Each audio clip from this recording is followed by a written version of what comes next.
Fiquemos de pé, irmãos, mais uma vez, durante a leitura de 1 de Pedro 1, de 13 a 21, como está já informado no nosso boletim.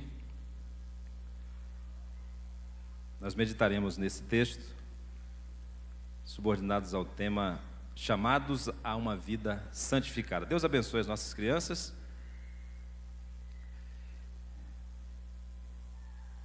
Vamos ler 1 de Pedro 1, de 13 a 21.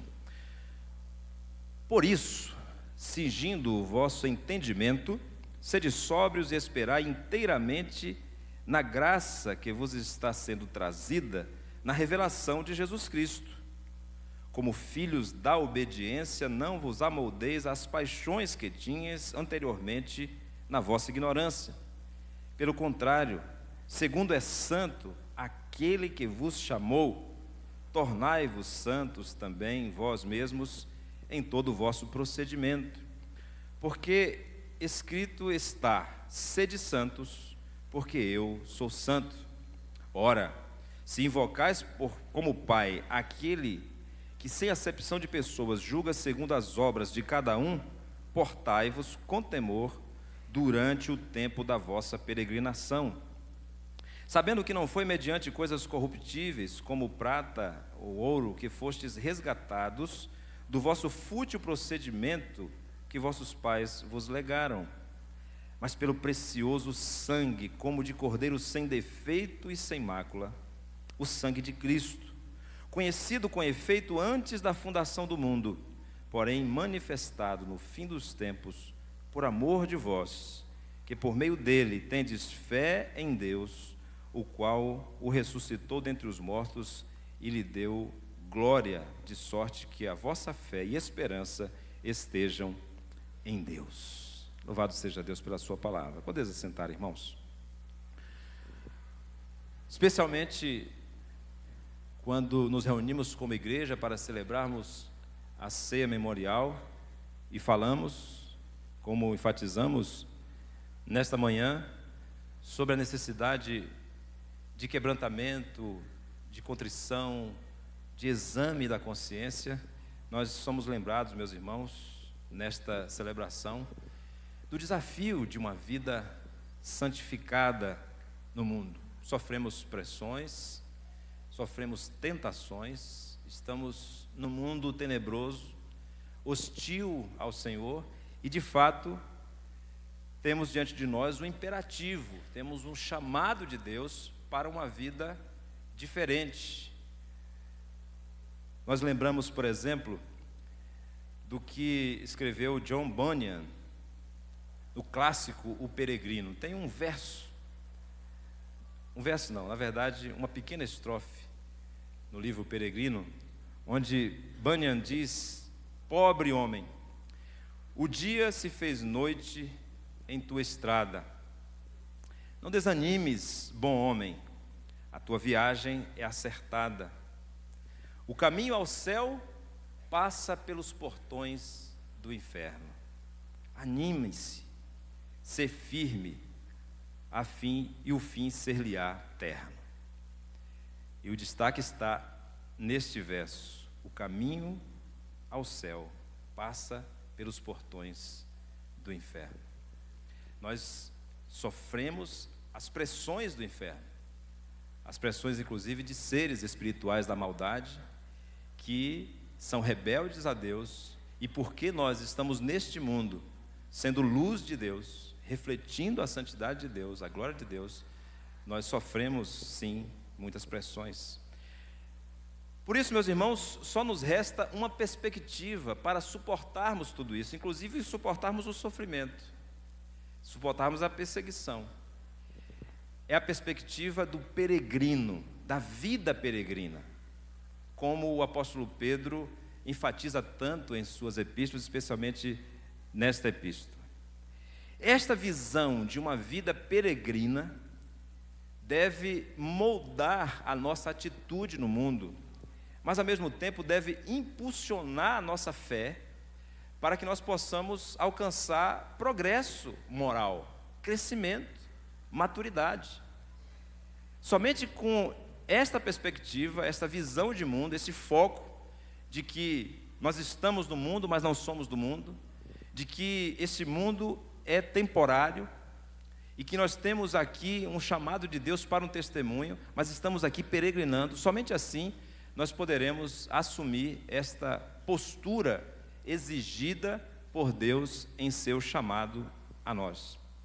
O apóstolo Pedro, que se identifica logo no primeiro versículo da sua epístola como apóstolo do Senhor, dirige a mensagem da sua carta àqueles que são chamados de forasteiros da dispersão, aqueles que são estrangeiros, aqueles que não encontram sua pátria nesta terra. Ele que escreveu certamente de Roma, chamado no capítulo 5, versículo 13, metaforicamente de Babilônia, sabia que na capital, a maior cidade do mundo até então, nesse período que vai de 54 a 68, provavelmente, a perseguição aos cristãos em torno das conspirações e da loucura de Nero já era uma realidade. Mas ele dirige a sua epístola com esta mensagem ao povo peregrino do Senhor em todo o mundo, especialmente nas regiões da chamada Ásia Menor, da Turquia atual, até mesmo num tom profético, porque em todo lugar do império os cristãos já sofriam perseguição dos romanos, dos judeus, mas não havia ainda uma perseguição, provavelmente não havia uma perseguição estatal, que viria a acontecer décadas depois de uma maneira drástica. Ele está então, meus irmãos, falando de esperança em meio ao sofrimento. Este é o teor da carta, esse é o conteúdo da carta. Enquanto sofremos, temos esperança. Esperança em quê, meus irmãos? Esperança na volta do Senhor, na volta de Cristo. Veja que o versículo 3 inicia dizendo: bendito o Deus e Pai do nosso Senhor Jesus Cristo, que segundo a sua muita misericórdia nos regenerou para uma viva esperança mediante a ressurreição de Jesus Cristo dentre os mortos. Texto belíssimo, que na verdade é um poema introdutório da epístola, fala exatamente da esperança da volta de Cristo, dizendo, por exemplo, que os profetas indagaram e inquiriram sobre isso, mas eles não chegaram a uma compreensão completa. O versículo 11, por exemplo, diz: investigando atentamente qual a ocasião, quais as circunstâncias oportunas indicadas pelo Espírito de Cristo que neles estava, ao dar de antemão testemunho sobre os sofrimentos referentes a Cristo, sobre as glórias que o seguiriam. Baseado então em Jesus, o servo sofredor. Esta é a cristologia de Pedro, a cristologia do servo sofredor, ou seja, a compreensão de que Jesus é o servo de Deus, que veio para sofrer. Lembra das palavras de Jesus? O Filho do Homem não veio para ser servido, mas para servir e dar a sua vida em favor de muitos. Capítulo 10 de Marcos. Nós lembramos, meus irmãos, então, que porque Cristo sofreu, identificados com Cristo, nós também sofreremos.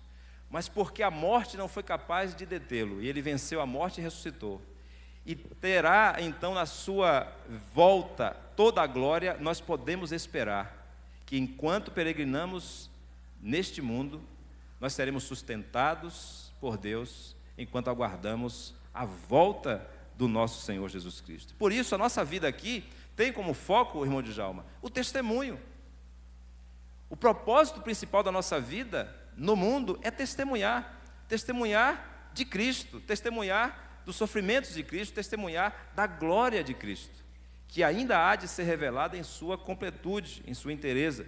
Nesse texto que nós lemos, dos versículos 13 a 21, Pedro então está ao mesmo tempo exortando e explicando, exortando os seus primeiros leitores a assumirem essa postura, mas também explicando por que eles devem viver desta maneira. Essa exortação, então, é para uma vida santificada, como nós intitulamos este sermão. Nós somos chamados a uma vida santificada. Veja o versículo 15, A palavra chamou, aquele que vos chamou, chamou para a santidade, chamou para viver em santidade. Esse chamado aqui, meus irmãos, é baseado na autoridade de Deus. A palavra kaleo no original significa também convocar com autoridade. Nós temos uma convocação da parte de Deus para a santidade, para nos identificarmos com Deus que é santo. Isso tem implicações, ele vai nos mostrar ao longo desses versículos, de uma mudança de mentalidade, de uma mudança de postura, de um temor a Deus, que nos leva a manter o foco na obra de Jesus, na obra redentora da cruz do Calvário, e isso nos dá esperança de que é possível sim passar pelos portões do inferno, enquanto estamos peregrinando para o céu, como disse John Bunyan. O que nós aprendemos, meus irmãos, desse texto, é que nós somos chamados para uma vida santificada. E nesse mundo nós temos como propósito principal da parte de Deus, daquele que nos chamou para a santificação, testemunhar da nossa esperança de salvação eterna. Esse é o nosso chamado, o chamado para cada um de nós. E esse chamado, meus irmãos, em primeiro lugar, é um chamado para uma vida separada do mundo. O chamado para uma vida santificada é para uma vida separada, porque santificação significa separação. Separação do mundo, do pecado, do diabo, de nós mesmos e, ao mesmo tempo, uma consagração a Deus. Aqui está, então, a exortação de Pedro. O texto pode ser dividido em duas partes. E a primeira começa com essa conjunção que é traduzida aqui na tradução que nós temos em mãos, com o por isso. Cair no grego significa isso. Por isso, ou então, assim, dessa forma. Portanto, Pedro afirmou até aqui a origem da nossa esperança, que é a volta de Cristo. Por isso nós estamos peregrinando aqui com segurança, mesmo diante do sofrimento. Por isso, ele então exorta a igreja da dispersão, os cristãos que estão sendo perseguidos. Aqui tem uma série de imperativos, aqui tem uma série de ordens de como nós devemos nos portar. E resumidamente nós podemos dizer que esse chamado é um chamado para uma vida separada. Separada no pensamento, separada no comportamento que nós devemos assumir. Diante, diz o versículo 13, da graça que está sendo trazida mediante a revelação de Cristo. Nós já conhecemos esta graça que nos salvou, mas conheceremos em plenitude na volta do Senhor. Então existe um processo em que Deus está nos preparando para cada vez mais estarmos na sua presença com uma vida santificada por causa da esperança que temos desta revelação na volta de Cristo. Nós somos chamados para uma vida separada do mundo. Não tem acordo, meus irmãos. Não tem meio termo. Nós não somos desse mundo. Qualquer tentativa de negociação, você sairá perdendo. Porque sua vida pertence a Deus. Ele tem autoridade para lhe convocar. Não existe nenhum tipo de barganha que seja possível fazer. Essa separação, portanto, ela deve ser feita, segundo o apóstolo Pedro, com uma preparação diferente do mundo. As pessoas que estão no mundo, elas também estão peregrinando. Elas também estão caminhando, passando pelos portões do inferno. Mas elas, porque não têm essa consciência da graça que foi trazida por Cristo, dessa revelação que está sendo oferecida na sua palavra, elas não estão preparadas. Mas o apóstolo Pedro diz que nós devemos estar preparados. E a imagem aqui é de alguém que está preparado para a batalha, para a guerra. Então ele usa a expressão cingindo o entendimento. O cinto é para amarrar a armadura, para que tudo esteja firme na hora da peleja. A ideia aqui é de uma preparação diferente do mundo. Devemos estar de prontidão. O nosso pensamento deve ser constantemente voltado para o foco, que é a graça do nosso Senhor. Ele usa também a expressão sede sóbrios. Porque essa postura mental, esse tipo de pensamento, vai nos levar também a uma vida equilibrada, uma vida ajustada. Sóbrio aqui é aquele que se equilibra, aquele que não cai, aquele que tem moderação, que sabe viver nesse mundo, mesmo sendo um mundo hostil, mesmo sendo um mundo rebelde contra Deus, mas com equilíbrio. Então, nós somos chamados para uma separação do mundo que exige de nós uma preparação. E aqui está a exortação do apóstolo Pedro. Mas, meus irmãos, não é apenas um esforço da nossa parte. Não é apenas uma técnica que nós aprendemos com o tempo de igreja. Não são apenas regras a serem seguidas. Existe um modelo.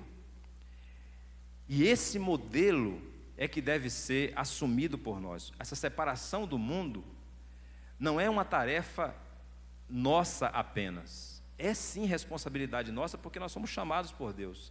Mas o próprio Deus vai nos capacitar. Devemos ter essa postura de prontidão, mas nós não podemos gerar a santidade. Essa postura é para recebermos a santidade do próprio Deus. Veja que o apóstolo Pedro aqui está falando que essa separação do mundo, ela tem que acontecer com um modelo diferente do mundo. Existe um padrão de pensamento, de comportamento no mundo, e nós precisamos substituir por outro modelo. Não vos amoldeis às paixões que tinhas anteriormente na vossa ignorância. Agora que nós conhecemos a Cristo, nós temos acesso a um novo padrão. Que padrão é esse? Aí o versículo 15 diz: segundo é santo aquele que vos chamou, sede vós santos. O padrão é a santidade de Deus. O padrão não é o nosso esforço. O padrão não é a vida religiosa. O padrão é o próprio Deus. E nós podemos então, a partir do relacionamento com Deus, receber esse preenchimento em todas as áreas da nossa vida. Eu destaquei aqui, meus irmãos, no estudo, este versículo, sede santos como eu sou santo. Nós conhecemos muito esse versículo na palavra de Deus, repetido algumas vezes no livro de Levítico. Eu lembro, por exemplo, do capítulo 11, versículo 45, mas tem outras passagens. O próprio Senhor Jesus, no Sermão do Monte, usou uma outra formulação para essa verdade: sede vós perfeitos, como é perfeito o vosso Pai que está nos céus. Mas o que significa essa santidade de Deus como modelo para nós? E eu entendo, meus irmãos, que quando a Bíblia afirma que Deus é perfeito, que Ele é santo, está dizendo que nele não falta nada, que Ele é suficiente. E que não existe um aspecto do ser de Deus, uma área da sua vida, onde falte alguma coisa, onde seja incompleto. Então, o modelo de santidade que nós adquirimos com esta postura é o modelo do próprio Deus. Isso quer dizer que todas as áreas da nossa vida precisam ser santificadas. Veja como seria fácil, e nós temos insistido nisso aqui, nós usarmos o modelo do monasticismo e criarmos um monasticismo evangélico. Então nós vamos sair do mundo e vamos para um mosteiro. Nós fazemos da igreja um mosteiro.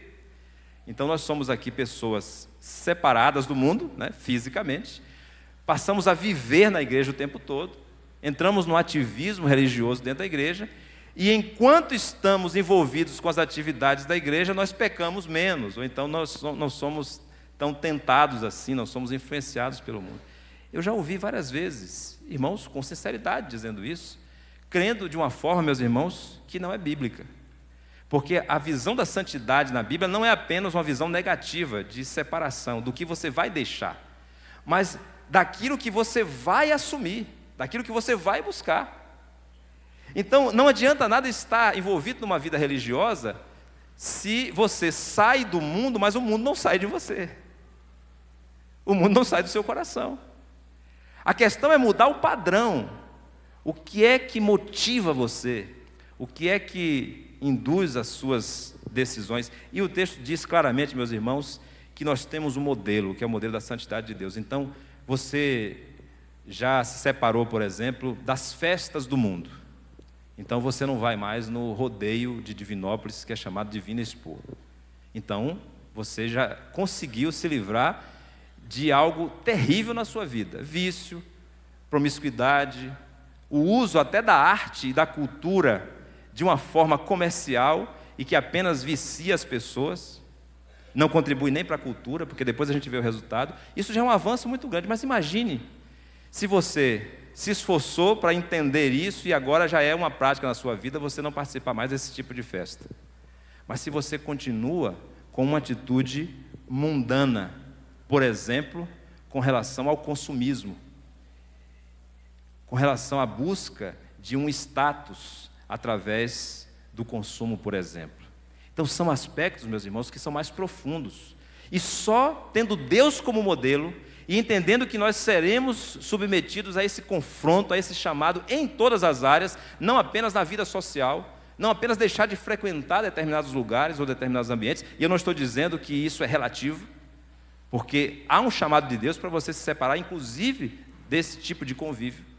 Mas o que o apóstolo Pedro nos convida à reflexão aqui, nessa exortação que ele traz, é que é muito mais profundo. Por isso, depende de Deus. Por isso, há aqui uma sinergia. Por isso, há uma comunhão íntima, onde você deve assumir a sua postura, mas sem se esquecer de que Deus é quem fará isso. Jerry Bridges disse isso da seguinte forma: a busca da santidade é uma obra conjunta entre Deus e o cristão. Veja bem, é uma obra conjunta. Ninguém pode dar nenhum passo em direção da santidade sem que Deus trabalhe em sua vida. Da mesma forma que ninguém conseguirá nada sem esforço da sua parte. Aí ele conclui essa breve reflexão com uma imagem. Ele diz assim: Deus tornou possível para nós andarmos na santidade. No entanto, Ele nos deu a responsabilidade de caminhar. Ele não fará isso por nós. Ele nos põe no caminho. Quem é o caminho? Jesus disse, João 14,6, eu sou o caminho. E Ele fez esse caminho antes. Neste mundo, meus irmãos, nesse mundo onde nós vivemos. Então, Deus nos posiciona em Cristo, que é o caminho. Mas neste caminho nós precisamos dar um passo de cada vez, nós precisamos progredir. Então é uma obra conjunta. Deus faz o que você nunca poderia fazer, que é a transformação da sua natureza, que é a sua ressurreição juntamente com Cristo, como nós celebramos na ceia memorial. Mas você precisa da sua parte. Aí sim entra o esforço. Aí sim entra todo o seu investimento, de todo o seu ser, depois que Deus favorece você com a união espiritual com Cristo. Eu fico pensando, meus irmãos, que nós poderíamos resumir até de uma forma engraçada, dizendo assim, que nós somos mundanos, mas não devemos ser mundanos. De que forma? Nós somos mundanos porque nós estamos nessa terra, nós somos terráqueos, né? Nós somos mundanos no sentido de que nós estamos aqui, não estamos em Marte, nós estamos em Vênus, nós estamos em Saturno, estamos no planeta Terra. Então somos mundanos nesse sentido, mas não devemos ser mundanos no sentido de aderirmos a um sistema. E eu destaquei 3 características do mundanismo. Meus irmãos, e aqui nós temos uma profundidade muito maior do que simplesmente elencarmos quais são as festas que nós vamos participar, quais são as séries da Netflix que nós vamos assistir, qual é o tipo de roupa que nós vamos usar ou não. Isso é necessário, tendo a mente de Cristo, discernindo a vida de uma forma diferente da perspectiva do peregrino, você vai precisar fazer essa lista. Mas muito mais profundo do que isso é uma característica, por exemplo, como o individualismo. O que é mundanismo? É individualismo. Nós estamos mergulhados numa cultura individualista. Inclusive, na igreja, o nosso ministro de música pode confirmar isso. Nossas músicas para louvor a Deus são músicas individualistas. O eu está lá no centro o tempo todo. E a gente luta aqui, faz um esforço para selecionar uma letra onde pelo menos a pessoa tenha a capacidade de dizer nós. O nosso, porque a nossa sociedade é pautada pelo individualismo. Nós precisamos, então, vencer essa característica do mundo. O materialismo, meus irmãos, nós temos necessidades materiais, e Deus provê o nosso sustento, mas existe um outro grau de envolvimento com o mundo, no sentido do materialismo, que é ter por ter. E aí o mais grave não é que a pessoa quer adquirir o seu carro, ou a sua casa, ou a sua roupa, ou qualquer outro bem material. É que hoje o materialismo está sendo associado com a ostentação. A pessoa quer ter para parecer que tem, para que os outros saibam que tem. Isso é mundanismo. E nós vemos muitas vezes, dentro da própria igreja chamada evangélica no Brasil, isso sendo celebrado, como sendo uma prova da comunhão com Deus. Mas isso é mundano, meus irmãos. E pode ser travestido de uma linguagem, inclusive bíblica, como prova de que Deus está abençoando a pessoa. Uma outra característica, futilidade. Futilidade. O Eclesiastes nos diz que tudo é vaidade, mas nós nos esquecemos às vezes. E concentramos nossa energia, nosso foco em coisas que nós sabemos que são passageiras. Meus irmãos, eu não estou dizendo que nós não devemos aproveitar o belo que há nesse mundo criado por Deus, porque esse mundo pertence ao Senhor. E Ele não abandonou a sua criação. Nós temos a experiência de conhecer pessoas, fazer amizade, viajar, aproveitar inclusive da comida, do bem-estar da nossa casa, mas nós precisamos ter uma postura diante disso. Não devemos ser pessoas fúteis, porque nós temos um chamado para uma vida santificada. Meus irmãos, as redes sociais hoje, elas são o palco da futilidade. É impressionante como as pessoas ocupam o seu tempo com aquilo que é efêmero. A efemeridade, muitas vezes é até celebrada. Eu vou viver mesmo meu prazer, porque eu só tenho esse momento, não sei se eu vou estar vivo amanhã. E a pessoa simplesmente se entrega a algo que é passageiro, se esquece de ter uma outra perspectiva, que é possível pela revelação da palavra de Deus, ter outra perspectiva, de que eu tenho um propósito na minha existência aqui, eu não posso perder tempo. Eu só tenho uma única vida. E a minha vida de outrora, que eu herdei dos meus pais, que eu herdei de Adão, essa vida já morreu. Ela não tem mais domínio sobre mim, o pecado não domina mais sobre mim, o diabo não tem mais poder sobre mim. Eu não posso me dar ao luxo de perder tempo com aquilo que não é proveitoso. Eu não estou dizendo com isso que você deve deixar de fazer tudo e agora só viver orando e lendo a Bíblia. Porque se você decidir fazer isso, alguém vai ter que trabalhar muito para sustentar você. Você deve sim orar e ler a Bíblia. E enquanto você trabalha, você deve meditar naquilo que você leu. E enquanto você convive com sua família, você deve aplicar os princípios que você aprendeu. A sua vida como um todo deve ter como modelo a santidade de Deus. Mas, meus irmãos, nós precisamos assumir essa posição e responder ao chamado de Deus para uma vida separada. O apóstolo Pedro, então, está exortando a igreja hoje a uma vida separada do mundo, mas também está explicando.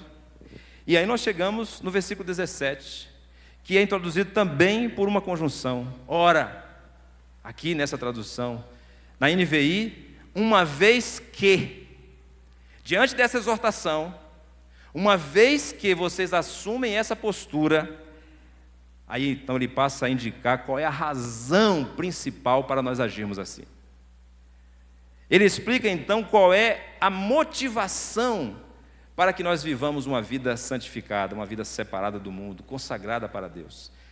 E a motivação está, meus irmãos, no versículo 18, na palavra resgatados, redimidos. Lutrou no grego significa isso, aquele que foi comprado, aquele que foi resgatado mediante um pagamento.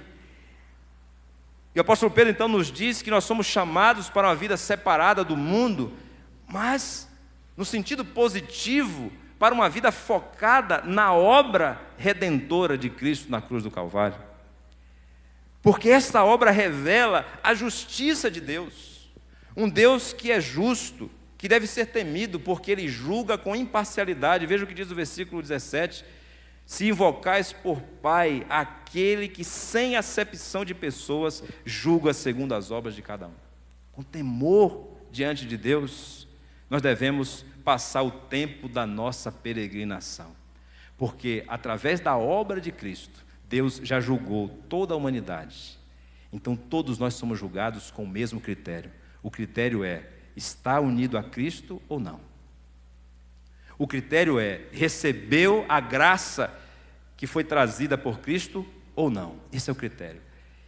Portanto, meus irmãos, nosso foco deve estar na obra de Cristo, porque ela revela a justiça de Deus. Um Deus que não escolhe porque a pessoa é branca ou preta, porque é rica, porque é pobre, porque é brasileira, porque é estrangeiro. Um Deus que olha para toda a humanidade a partir de Jesus. E a partir daquilo que ele viveu e daquilo que ele fez, porque essa obra de Cristo, meus irmãos, segundo o apóstolo Pedro, possui um preço, um valor eterno. Veja o que os versículos 18 e 19 diz: sabendo que não foi mediante coisas corruptíveis, como prata ou ouro, que fostes resgatados do vosso fútil procedimento que vossos pais vos legaram, mas pelo precioso sangue, como de cordeiro sem defeito e sem mácula, o sangue de Jesus. Eu usei a expressão valor eterno, porque quis aqui enfatizar que nesta vida não há como comparar. Eu poderia usar a palavra inestimável, mas ainda assim eu estaria partindo de um padrão humano.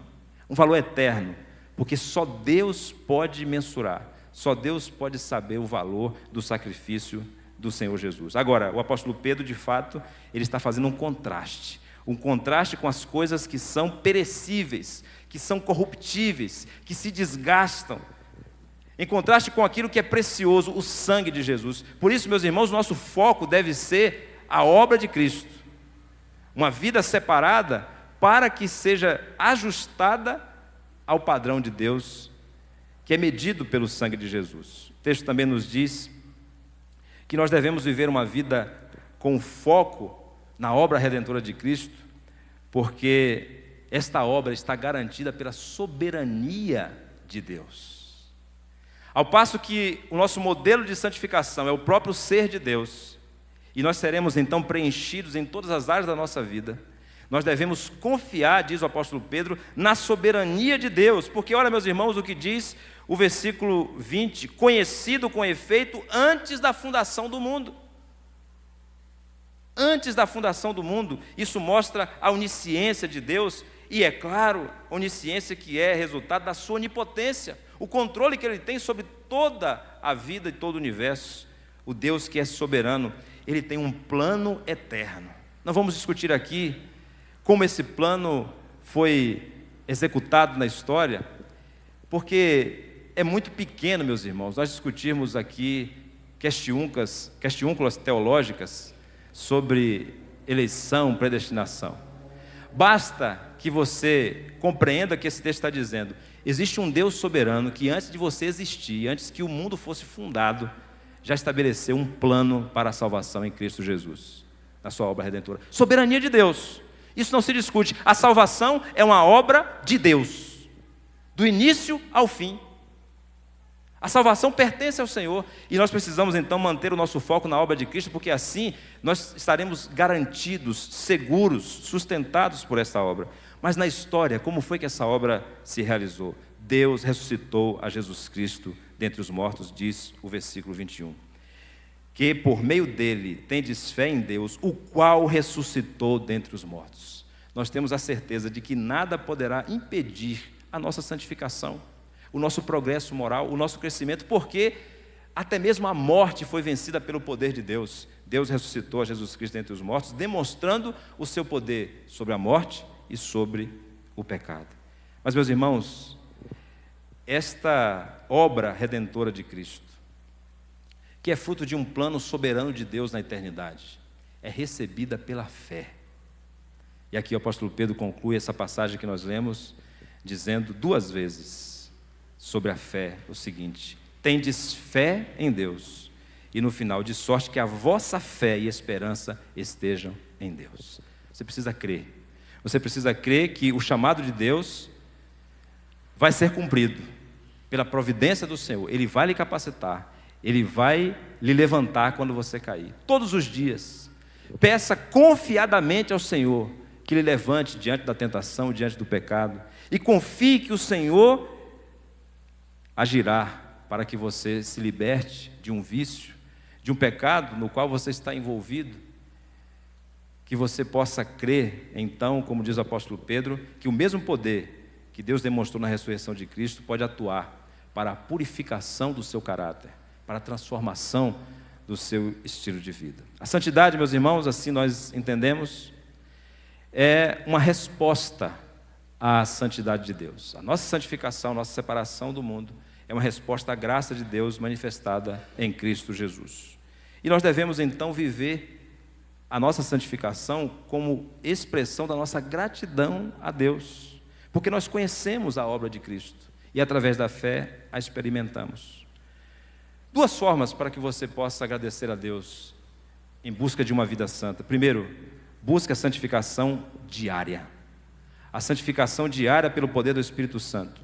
Confesse seus pecados. Não deixe de exercitar no seu momento a sós com Deus a confissão de pecados.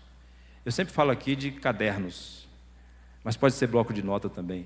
Falei de recentemente, um bloco de notas escrito Lamentações.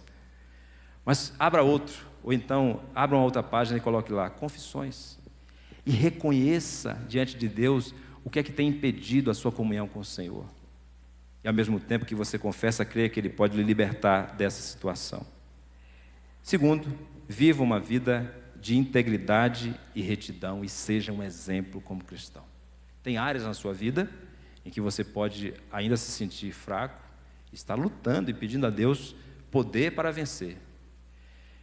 Apresente-se diante de Deus todos os dias e confesse, peça o poder do Espírito Santo. Mas de um modo geral, você é chamado por Deus para ser um exemplo nesse mundo. Você é chamado por Deus para dar testemunho no seu trabalho. Você é chamado por Deus para dar testemunho na sua família. Você não tem a chance, você não tem a liberdade de agir como todo mundo. Ah, mas eu também sou humano. Deus sabe disso. Mas você já conhece a Cristo.